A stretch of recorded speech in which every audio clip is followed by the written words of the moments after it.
YouTube, what it do, man? It's your boy Benji, and we are back in Between the Ropes. If you're new, please don't forget to subscribe, and you can slide that like button to chop, man. Let's get into it, man. We had AEW and Collision on the same night.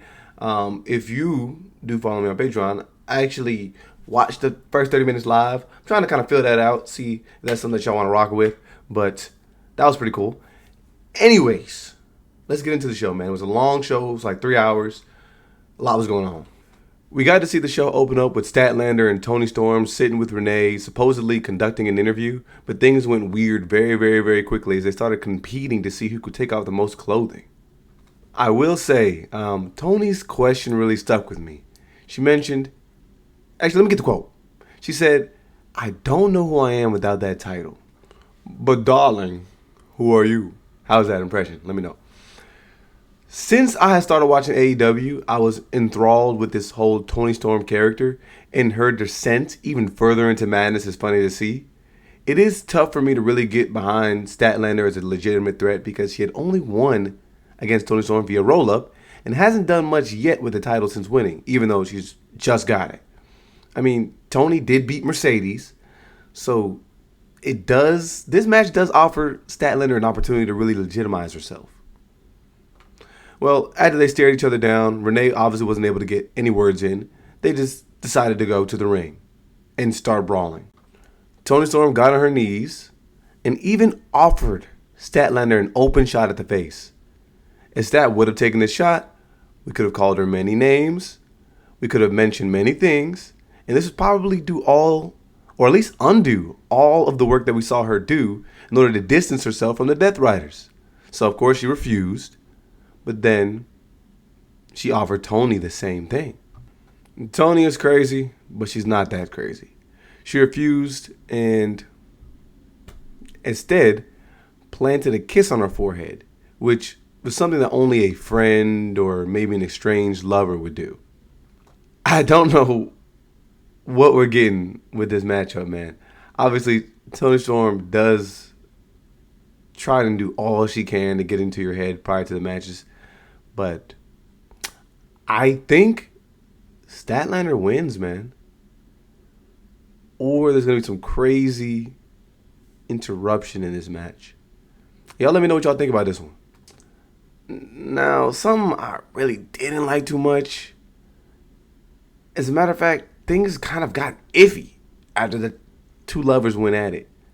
GOA versus Hurt Syndicate. Again. Fresh off the street fight. This match kind of watered down the trios match that they're supposed to be having this weekend. I don't know, man. After a crazy street fight, I would have thought that these dudes could have really been cemented a little bit more. Especially after that match. I mean, this could have been something for GOA. I mean, let's think about it. This has been the brash young guys versus the old guard. But they couldn't get the job done after all the trash talking. They went into MVP's world, which is a street fight, and they couldn't win. So then for them to show up and have this match prior to the trios match, I knew walking up they weren't going to win. I called it watching I called it almost watching the match live. I just didn't see it, man. But if they just get the matchup every show. There was a slick moment in which Ricochet intervened and hit the spirit gun on Shelton when the ref was not looking, and Bishop sprinted to grab the pin. I am going to say, too, MVP is literally insane because there's a moment where he just grabs his cane and thwacks Bishop after the match. Dude got cracked. I was honestly shocked. I'm pretty sure there's no way this dude can see after that hit, and it actually has me worried about whether or not he's going to actually be able to compete in the match on Saturday. Now, I did like this. We got a video of Darby attacking Mox at a Comic-Con or some type of convention. And then right after that, we saw Mox and Darby facing off in a really nice video segment, separated by a glass speaking box like they were in prison after fighting at a Comic-Con. Let me put my cool shades on for this one. Alright. A line that Mox dropped that I really liked was, "Your fight at WrestleDream it's not with me. It never has been. I thought that was pretty nice. And honestly, the entirety of what he said, I really enjoyed. I mean, after that, he mentioned, he was like, every time you step into a ring, climb a mountain, light yourself on fire, whatever stunt you pull, you're not fighting me. You're fighting ghosts, demons, chasing that feeling, trying to prove that you can't be broken. I've played that game. It doesn't end well. The difference between us is simple. I'm not selfish. This is not about me. Now, I think plenty of people can make an argument about whether or not Mr. Moxley is selfish. But at the end of the day, he is putting his people in a position to win. And he honestly didn't even want to fight Darby. I thought he was done with Darby. Yet Darby is trying to prove something to the man in the mirror. So, again, 7 was really, really good. But, of course, before Darby could say much, he caught a crazy beatdown from Pac. And then we got to see their Death Rider brother, Claudio Castilla, can't say his last name, match up against Roderick Strong in a match that really just gave me old man vibes in the way that they were moving around. Like, if you ever seen two uncles fighting at a cookout, that's kind of what it gave me. But this ended up with an uppercut victory for Claudio's 100th win. And while I would like to talk a lot of smack about this match, I did mention this live. It is nice that AEW has a lot of guys that do a lot of different things. This match was a little bit more technical, and the Hurt Syndicate match was more bruisers. So there are really a lot of variations of guys and gals with fighting styles and things that we would like to see across the board. Not just the cool high flyers. They did slice in a really funny scene where like 1/10 of the Don Callis family was celebrating the old man's birthday. And we listened to a portion of a special video of Takeshita congratulating dude before Okada turned the TV off, talking about he pressed the wrong button. That was pretty funny. Where's Andrade, though? We did get to see Kenny Omega teaming with Jurassic Express in order to beat the Don Callis family. So, quite the birthday gift for the old man. But, dude, this combo of Josh, Alexander, and, like, Hechicero, they do not win much. Don Callis has to choose a little bit more wisely. There was a moment, though, where Mr. Omega was available for a tag, but I don't know if he was like, I don't know. He kind of hesitated. Not kind of. He absolutely hesitated. But yeah, even though Team Omega / Jurassic Express was able to win, they ate a bunch of super kicks after the match when they tried to celebrate. So, welcome to the super kick party. Unfortunately, the Jackson brothers left the drinks at home. Next up was a match between Jamie Hayter and Blue, Sky Blue, for any of y'all. Actually, I'm not even going to start, bro.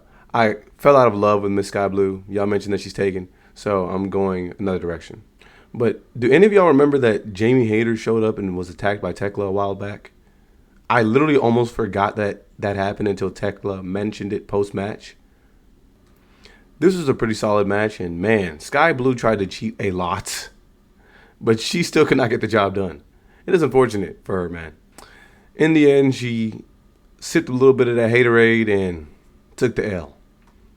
Next match on Dynamite, I believe, before it switched over to Collision, was the OPPS putting the trios titles on the line and really handily winning the match, bro. I mean, there was a little bit of doubt before the first commercial, but yeah, they ended up just taking these boys down. Heyman was on commentary, and he spent a majority of the time looking for Samoa Joe's weaknesses, which he mentioned he could not find. I thought this was a kind of funny juxtaposition of a match because it didn't seem like it would make any sense for the OPPS to lose going into the weekend. But that only made me think further and ensure myself that Hangman would secure the win this weekend. Because the only thing I can see going forward is that if the OPPS are just on a really good roll, they would do all they can to ensure Samoa Joe would win, right? But if Samoa Joe is supposed to be a good guy, then maybe they wouldn't move like that. And so, since they likely will not help Samoa Joe, this is going to be the redemption story for Mr. Hangman. And Hangman will win. What do y'all think? Who's y'all prediction? We got to see the rest of the Death Riders, Daniel Garcia and Willa Yuter. They fought up against Kyle O'Reilly and Orange Cassidy. The Hip Thrusters. Of course, when you're watching a Death Riders match, there are going to be shenanigans. There are going to be shenanigans. Look, you guys can come out to the ring and expect the best of these guys, but there are going to be shenanigans. So it is only right that you just arm yourself. Darby Allin still thinks he's Superman. I don't know what's going on. I think he took that beat down from Pac earlier. He still tried to show up and intervene. Everybody took shots at the fool, but he would not stay down. He finally walked up to the ring and tried to look Mr. Moxley in the eye with a flag, an AEW flag, supposedly the one that he planted on the top of Mount Everest. I will mention, it was really an interesting dichotomy they introduced.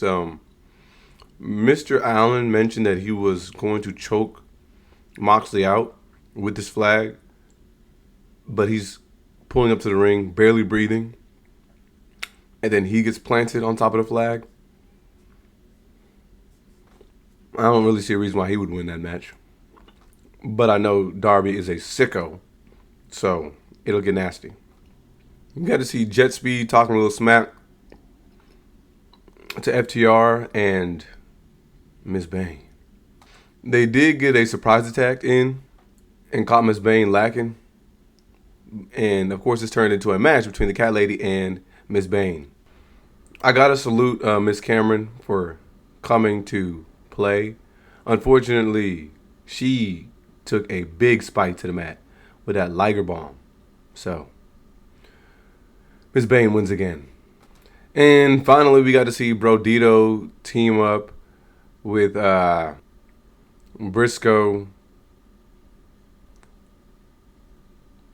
While it was an interesting match, it did set off a little bit of the war between Fletcher and BRISCOE. They couldn't resist fighting each other, actually opening up an opportunity for Bandito to get the pin. But BRODIDO is obviously really entertaining to watch in the ring, and I mean, this is a main event, but of course there's a lot going on in every person's storyline here. So of course Mr. Okada shows up, hits the Rainmaker in order to accentuate what he believes is going to be a tag team title win this weekend. No way he wins with Takeshita. But I won't lie, that BRISCOE and Fletcher match might be pretty solid. All in all, let's talk about how we rate this episode.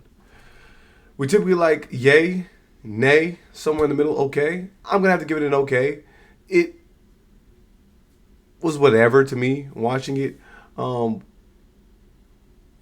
lot of y'all may know that there was probably a lot of things that I didn't catch. Like I said, I'm really recently new to AEW, so I'm trying to keep up and figure out a lot of the lore. I still don't really understand why Hangman is fighting against Samoa Joe. I understand that there's pride on the line, but nah. If you had to ask me, Darby Allin and Jon Moxley and the entire Death Riders are carrying what's going on right now. They really made a lot when you're talking about this show. I do really like FTR. They're growing on me, man. Them and Stokely, bro, I really am enjoying them. Seriously. Like I said before, the Hurt Syndicate match, I really enjoyed their last match, the street fight, and so like you would think the street fight would typically like be at the top of the totem pole, like that would kind of end a lot of beefs, right? But for them to do that, to then transition into like a standard 2v2, to then supposedly have a trios match, it kind of seemed a little backwards to me. So I think this 2v2 was just a little bit out of place, honestly. Especially with all the building animosity, but I understand that we had to get a legit win. I really didn't care to see GOA get a legitimate win because it doesn't really do anything for me, because that would only lead me to believe that the Hurt Syndicate is going to win this weekend. If we kind of believe in that order, yeah, I don't really think that match really advanced much. But yeah, I literally almost forgot that Okada was going to be fighting against Bandito for the tag team championships. I mean, they can only do it so much. If Okada has a single championship now, Takeshita just won a championship over there in Japan. I don't think they're going to win tag team titles. But this could obviously lead to a 1v1 between these two guys, which I think I'd be really excited to see. And I'm pretty sure that a lot of y'all would be excited to see that. So, all in all, there are some really strong stories and things that I'm interested to see. And at the very least, there's going to be some good matches. Y'all let me know what y'all thought about this episode and how excited you are for Wrestle Dream. Leave it in the comments below. I am going to be hitting the AEW show, trying to figure it out. But it's going to be sometime soon. I'll let y'all know as we get a little closer. Appreciate y'all. Peace.